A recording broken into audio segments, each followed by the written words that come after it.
Hey guys, it's Georgie with Eural again. This time it's Mahou against Kanto on Malinovka. So tell us a bit about the tank comp here, Eural. So, on Malinovka, on the south side spawn, I use this strategy as a defense, but also it has a lot of capability to pressure and to attack. It's generally considered to be favorable to go hill from south spawn, but I actually tend to prefer to do something a little bit like this, which is a little bit hard to explain because it happens so quickly.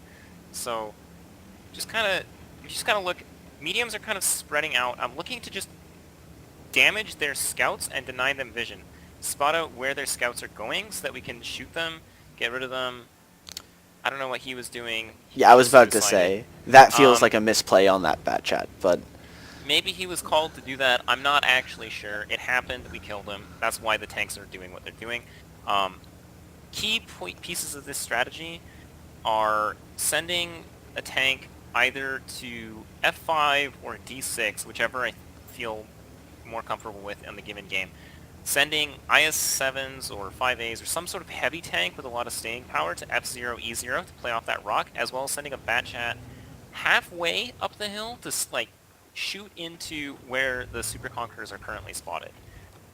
And other positions that I use, like they're kind of like specific and like kind of if this then that.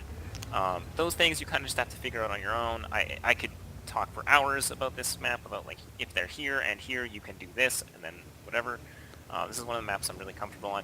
Basically, I will tend to want to control the water area in around D6, F7, control the zero line, and then apply pressure to the enemy through the south like I'm doing now in my light tank here. And I'm able to, get a lot of their heavy tanks picked off between myself, scouting, and Falkris in the IS-7 in the middle. We're getting a lot of spotting done. We're basically taken vision control because their Batchats have died, and they aren't actually even on the hill, as our Batchat seems to have discovered, although now they're starting to send some Russian mediums up there. So we're starting to react to that. Our Batchat is going to try to get out, but I can't actually remember if he does in this game.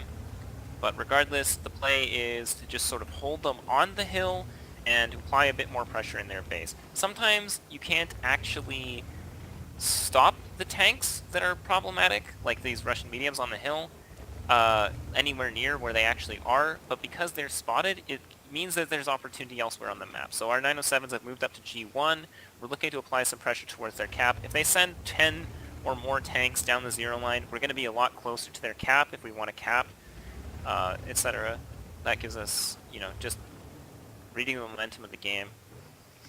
Finding the information out of like what tanks are can tell you like where it means that the mediums aren't in their base, which means that we can apply pressure here, and it gives us a contingency against them doing a dirt push down zero. so I know that for me when I look to call games, the biggest thing I look for is like establishment of map control, and that's something that this gives you a lot of, especially based off your current positions. But then, like, how do you leverage this? Because most of the time when you're playing Malinovka, it revolves around the hill. It revolves a little bit about more more east-west. And this is a very, very north-south game. Like, they control basically everything above that kind of sea line, and you control basically everything below that. Yeah, that's a pretty good breakdown of the map. Actually, I hadn't really thought of it that way. I always just thought of like which positions are good, where you can spot from. But like, yeah, when you look at it, it does kind of play north-south, and I usually start a little bit reserved just to make sure I can get their scouts out, and then once I know that I'm going to have vision control, you can really leverage that a lot on this map. Um, but yeah, I'm sneaking onto the cap here because I know that they went to the hill, which means that they're going to have maybe token spotter to prevent mediums from being on the cap, but I'm just kind of looking to bait a rotation out of them at this point. So cap pressure versus trying to cap out is something that I haven't actually touched upon on this channel yet. So I'd love it if you could go into a bit of an explanation on that for people if you Right. have the So time here. I'm driving onto the cap circle here, not because I'm going to cap out. I'm going to sit there for a minute and a half and win the game. But I might, and they have to consider that possibility, that they can't see where I am on the cap, and they need to do something about it within, the constraints of a minute and a half. roughly, because I could pile more tanks on later on. So it is a threat, and it's just basically me looking to exploit their negligence in protecting their objective. Big words, woo. I feel really smart right now. But basically, they're not protecting their cap, so I can sit on the cap, and they have to do something, because if they don't, they lose. It's pretty simple when you think about it, but it's something, like, the difference between capping out and capping to make the enemy do something is, you know, it's definitely something you need to think about. It's like, am I on this cap because I'm going to cap out and I need to stay on this cap? Or am I on this cap because I want all their medium tanks to YOLO into me and shoot me a lot so my team can kill them? And in this case, it's definitely the former, because I just dropped to 10 hit points, running away for dear life. Medium tanks and IS-7s and all those tanks on the other side of the map, they're just moving up to take the high ground, to pin these tanks where they are.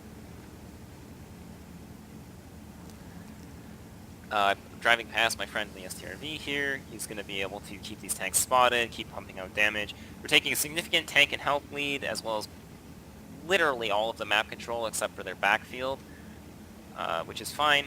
I'm sending the IS-7s actually back to play the buildings by our cap, just because, like, hypothetically speaking, these medium tanks could just not stop and end up on my cap and just drive away from where all my medium tanks are. So I'm just sort of putting these IS-7s out to sort of, you know, make a net, make sure that they're going to stay in the corner and die in the corner instead of being able to push through and maybe swing the game a bit back into their favor. Although this is pretty much a one match at this point. We're sending a high health 907 into their STRVs just to spot them out so the rest of the tanks can shoot them and kill them. STRVs go down pretty quickly once they're turned away from medium tanks. So now it's a bunch of medium tanks pinned into a low ground in a corner of the map, and it's pretty much over. There's really nothing they can do to win the game. So I actually really like this replay, and part of the reason I selected with Eural here is because of how everything is kind of dragged around the map, and that's a sign of a very well called game when you're forcing the other team to react to your decisions rather than you're playing catch up to whatever it is that the other team has done. Yeah, that's pretty much exactly what I like about this map, is that there's a lot of opportunities to, you know, put the enemy in check, more or less, to use, you know, the chess expression. Because, like, they're sitting on the cap there, they don't really have a choice. They have to gain some control of that area or they lose automatically, right? So opportunities like that exist on a lot of different maps, but this one is one that really showcases those. So I really like this map, and I think it's really fun to call. So. Alright there guys, that was Mahou against Kanto on Malinovka, yet another game that we'll have here, Eural letting you know how Mahou plays games. So until next time, and hopefully we'll be hearing Eural's voice again soon.